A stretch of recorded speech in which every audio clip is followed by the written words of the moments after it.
turned to this profession tourism, and then I worked about 6-7 years as a freelancer German speaking guide to the guide. Still, because I had started my career from the guide. Because other organizations, let us say Han is for the hoteliers, Tron is for the trekking agents, Nata is for the travel agents, but SKAL is for everyone. And we exchanged the cards, and I have invited him to visit to Nepal, be our guest. And now, as you said, it can be our very good destination. Now the government should think to more contribute on the training and education.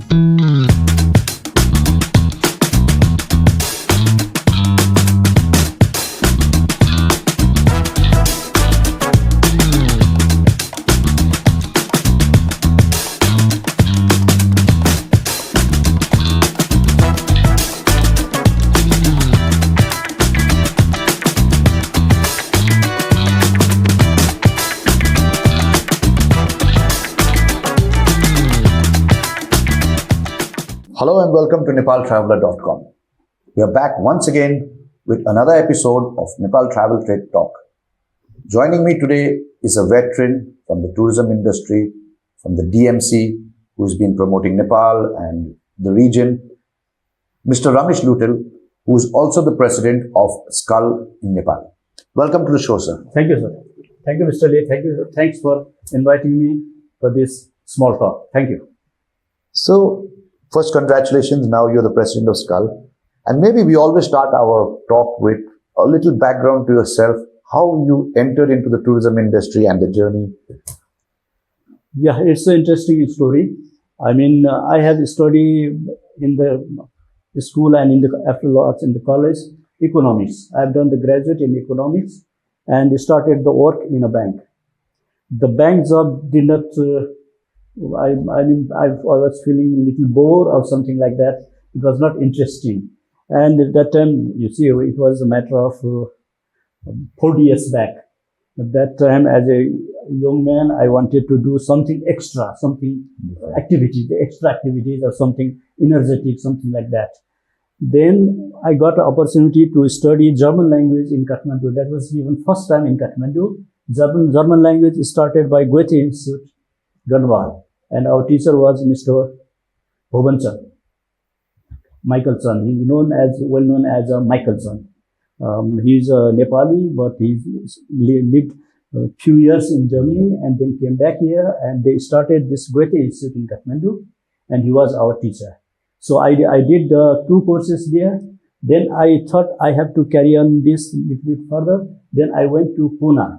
There is a very good institute in Pune, known as Max Muller Bhavan. Then I did my intensive German course in Pune. After coming back from Pune, then I got a chance to get a guide training and the guide license. Then after slowly I turned to this profession tourism, and then I worked about 6-7 years as a freelancer German speaking guide. Then during that time, I have found out a lot of things. I came to know, multi things from the country itself, because I got the opportunity to travel in the different parts of the country, not only Kathmandu, Pokhara, Chitwan. Then I traveled to the Everest Base Camp and then Domsom and all these areas. That give me more and more knowledge about the country. Then slowly, the profession was good. I was earning good, but slowly I used to think that, how long can I carry this profession? Because being a good guide, I have always big respect to the guide. Still, because I had started my career from the guide, so that's the one reason I have a big respect to the guide. And in the second thing, now I am running my company, but today also the backbone of the company are the guides, because they are the ones. At a time, because I do speak German language, but I can't go with every my groups. So I have to hire the groups. As you know, we have the tourists only in the seasons. And in the season, we have a couple of many files, and for that, we need the guides. So it is always one issue to have the good guides. And on the top of that, the language speaking guides. Sometimes it is really, really hard to manage the language speaking guide. So slowly that way I work as a guide, and then after 6-7 years, I thought I have to do something else myself. Then I started this company, Eurasia. That was in year 1995. I established this, and as my connection developed with my language and other things, then I have visited, I don't know how many times, maybe plus 30 times to Europe. Then I am on this business. So that's my little story, that how I landed in this business. So, starting up Eurasia, how difficult was it at that time to start a travel DMC company? Mr. Lee, to be honest and to be very frank speaking, the old marketing or get the new business, still today I don't know how can we get that, because it's like this. Once we go on the marketing, so one tool is the different travel fairs. We go there, I would get the chance to interact with the people, with the agent, and we fix the things, and then network will develop. This is one thing. But now slowly the scenario has been changed. Now anywhere in the travel fair, first you have to take all the appointment, Yes. and then you go there. Always the competition is there. Always the competition is there, and if one agent is there, he is having connection with the 4, 5, 6 members. So then the max making is like this. If his version and the version of the DMC come close, then that will be chosen. You know? So this is the present scenario. That time it was also hard, but that time when we are going to visit the country, and then always by the help of the people whom we know, who they help us and they introduce us or some recommendation. Till the date also the recommendation is only one tool. That is without any investment, one can get the business. Recommendation. I just tell you one small story. Yeah. As an incoming DMCs, we are always participating in the different fairs. Always I am, since 2002 to the almost up to this year, I have been almost every year in ITD, and sometimes in Pata Travel Mart, and also we are participating here our national STM Travel Mart. No? All these things are going on, but as I told you, there are coming the agents. First of all, when they come, the new agent, if they start or not, this is the one question. They come there with the things and they just find out the things, and they find out the things, all the total calculations, and they said, oh no, we have benefit is very low. They don't work. So then rarely someone is work. Then normally the European clients, I'm talking about European agents, because it is very hard to get the appointment with them and connect with them.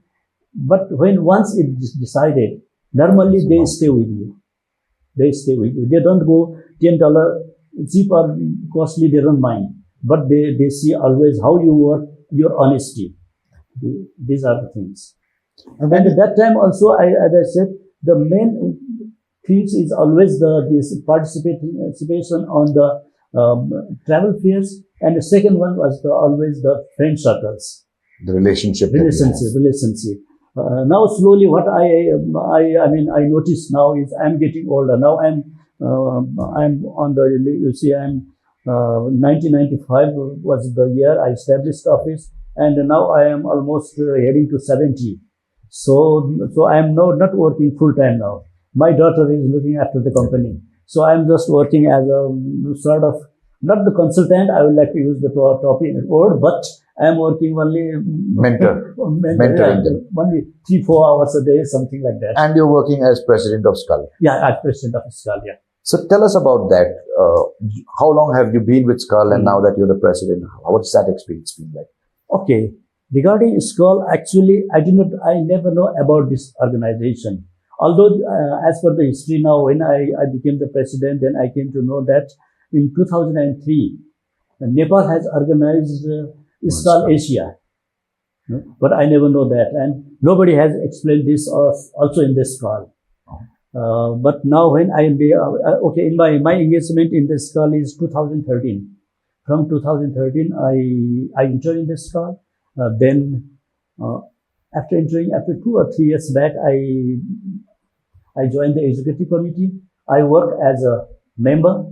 Then I work as, on the next tenure, I work as a treasurer. Then next tenure, I work as a vice president, second vice president for the 2 term. Second vice president for the 2 term, and then now I'm the president. So this is SKAL organization. You may be aware about this organization. It's one of the oldest organizations of the tourism, and everyone can be, related with the tourism. Maybe you can also join us. Because other organizations, let us say Han is for the hoteliers, Tran is for the trekking agents, Nata is for the travel agents, but SKAL is for everyone. So this is the beauty part of the SKAL. And the second thing, I have participated different meetings of the SKAL in the different countries. When I'm traveling here, although this time also I'm flying day after day, and I check if there is in the city there are some meetings, but unfortunately this time no meetings. Otherwise, you can just simply write a mail to them, and they welcome you, and we can go there and extend our plans. And SKAL in Nepal, we've worked very closely with them. But under your leadership now, what are some of the areas that you'd like to work with? Yeah, my area is like this. Our immediate past president, means Mr. Mahendra Paurel, has brought the SKAL in today's phase. It is his contribution, but his huge contribution is there, that now the SKAL is in this present scenario. So now I feel that we have to do some extra. Whatever he has done was very good, and is good history of the SKAL Nepal. But I want to do something extra, and my focus is on the promotion of the tourism, or let us say on the promotion means not directly I get the business or something like that, but the promotion about the Nepal. So for that, on that my feeling, first we have decided to go to attend Colombo, this SKAL Asia. It was the first time from Nepal. We were the 4 participants in this SKAL Asia in Colombo, and we got a lot of different knowledge here. And then we have something in the mind to do something good, for something little bit in today's date, little bit to promote Nepal, something now. Just to disclose with you, we are thinking about targeting 2028 Asia Congress in Kathmandu. Okay, we are just we are just now, you see, everything there is a seed. You have to start. So then it can be plant and the fruits. So now we are thinking about to do this, to organize this, SKAL Asia Congress in Kathmandu in 2028. We don't know how far we will be success or not, because for that it is like this. As per the SKAL regulations, we can propose it next year. 2 years before we have to propose, and if there is some competition or not, then it will be decided. So, but we have already little bit we have discussed with our neighbors, Indian SKAL things, because SKAL Asia in India is a big group. India has a big group. You see, when we were in Colombo, there were the total participation was 221. 221. How much from India? 100. More than that. So that's why India has got the big veto on that. So I'm just in the in discussion with our new Asia Congress, that is Mr. Now his name I forgot, but he's from Goa, and we had a nice discussion with him, and he said, "Oh, go good, you do. We'll help you." They told us. So we are just trying to do this. And since you had this last convention in Colombo, this last meeting, how important do you see as Sri Lanka and Nepal? Because I think we have a direct flight also. Yeah, yeah. But there hasn't been too much of tourism. So, is there some areas that maybe the two skulls in the two countries can? Yeah, I mean, I talked with SKAL, I mean, Colombo, SKAL Colombo president, and we exchanged the cards, and I have invited him to visit to Nepal, be our guest. And now, as you said, it can be our very good destination because itself for the Nepalese. Also, it is that due to the direct flight and the whole, I mean, tour cost is very, very reasonable. Hotels, very good hotels. They have the very good, I mean, what we have to see from Sri Lanka, I learned from Sri Lanka is the connectivity, the roads. The roads look like little narrow than ours. I mean, not talking about Colombo. I mean, talking about whole the country, where I have been. I have been to this. It was my second visit to Sri Lanka, and their road is little narrow than this is two side roads. But everywhere we went, we see the single rock road. No potholes. No hole and nothing else. Every road is very good. Even the small narrow street are also a good blacktop road. And the greenery, we have to learn from them. Greenery, it's a crazy thing. I mean, we have to admire. And I think also we have a lot of common religion, Buddhism, culture. I mean, in my business, you see, whenever we travel, it's our part of things is our business too. So I had two meetings with the two DMCs, and we know them a little bit from previous connections also. So they are also willing to have the bilateral things. Send the people from Nepal to Sri Lanka, and we'll try to send the people from Sri Lanka to Nepal. But one thing is that like this, today present also, a lot of Sri Lankans are visiting Lumbini. They are the Buddhists. They would like to come to Lumbini. But as I spoke with them, they said, you see, due to the flight and other costs from arrange the trip from Indian agent is too cheap. But that's an area that we'll have to compete. Yeah, that we have to compete. And in other side, I mean, we can do the bilateral things, sending from Nepali to there to visit, and then try to bring the more and more Sri Lankans, because their visa system is very easy like ours. I mean, you can one day you have to ETA, you have to get the online ETA, and then when you arrive there, they don't ask you anything else, just you present your passport. You get the stamp and go. And on the other side, their currency is a little cheaper than ours, 50% cheaper than ours. I mean, our dollar is, let us say, 135. There is 300. Okay, it's double. Okay. So also looking at destination Nepal, right now we are in the off season. How do you see the tourism industry at the moment in Nepal? What are some of the challenges that we should be tackling right now so that the next season gets better? I mean, you see, Mr. Lee, also you are the expert, and you know that all the tourism segment or tourism, where is the downfall and where is the good part from Nepal. So it's like this. We can't, recover the things from 1 or 2 months to get the more business in the season. But you see, one of our, I think it's my personal view, one of our, this advertising, maybe I don't wish to use these mislead words, but one thing is like this, we have always add Nepal as a seasonal tourist destination. I don't think that is the proper, because due to this, our season became very narrow, very narrow time. Let us say October till December, March and April, finish.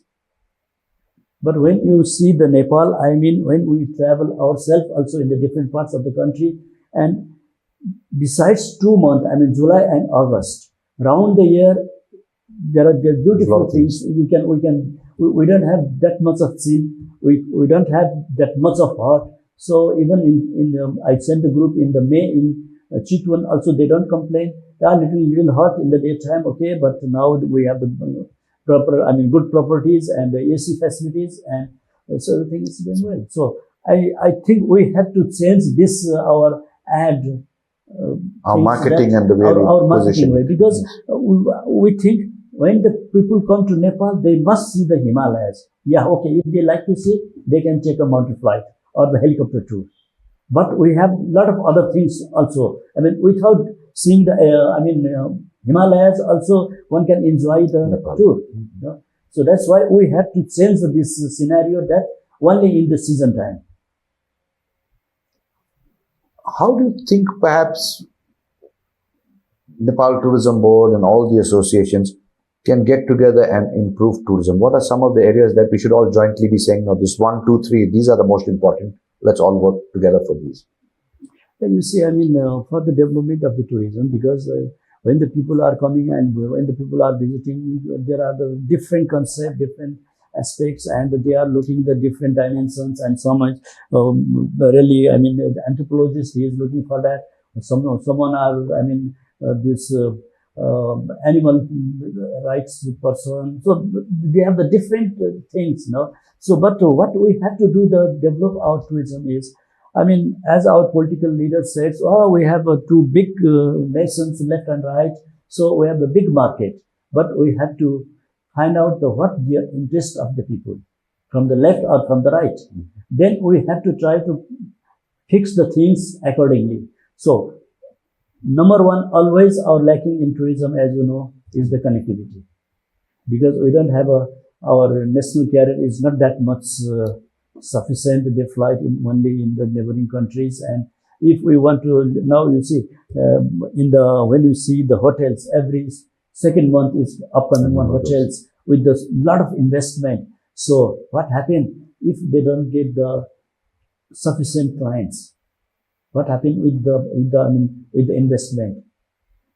So now the government really should think to give the new license of the new hotels. Number one. Number two, I think now the government should think to more contribute on the training and education to tourism, because now the problem is, now we have some tourist college, and when you go in a college, let's say there are 50 students are there, then you ask them how many of you are staying back in Nepal. Maybe 3 or 4 or 5 people. You know? Otherwise, all these people come to our hotels, they train for the 1 or 2 years, and then they go. So it might be a big problem in near future. So I think number one is connectivity. Connectivity means internal and external both. That we have to develop. Then should think about training for the new generation.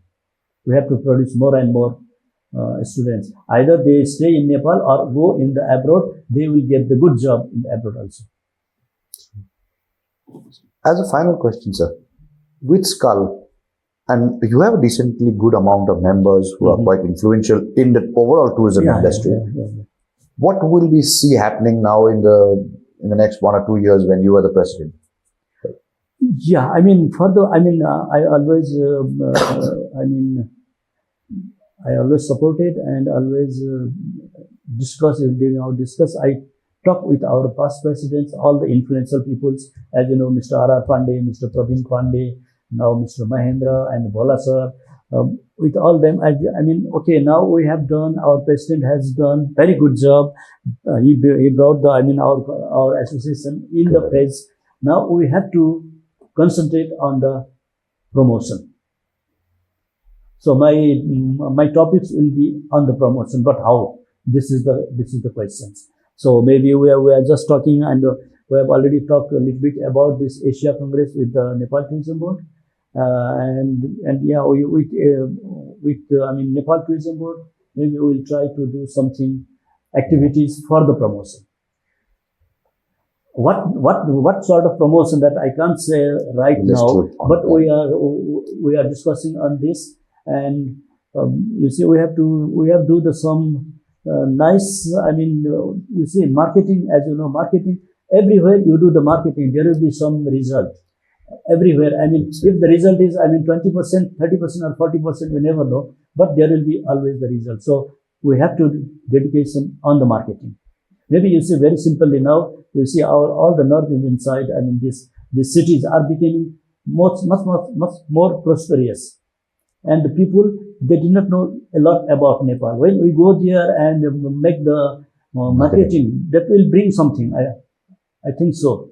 Even on the, our in China side also the same thing. I think, yes, as a destination, we always have to keep marketing. Always have to keep Spreading marketing. the awareness, what we are offering. It's for me also, for my business also. If I stay back in the home, so maybe I will get losing my business. Exactly. I wish or not, but I have to travel. So you have to I have to travel and go to the agents, go to the door to door, and then create some business. But one bitter truth is like this. Now I'm getting older. All my connection, agents are also getting older. Some of them are already retired. And other people who always used to come to Nepal and organize the group, FIT or group of something like that. Now they are also, Nepal now it's so far to us. Now I can't travel, this and that. So slowly I'm getting my business slowly down. So that means always marketing. You have to always marketing, always keep trying. Then the business will come. Thank you so much, sir, for sharing your time. If there's anything else you would like us to talk about, or no, for me it's okay. If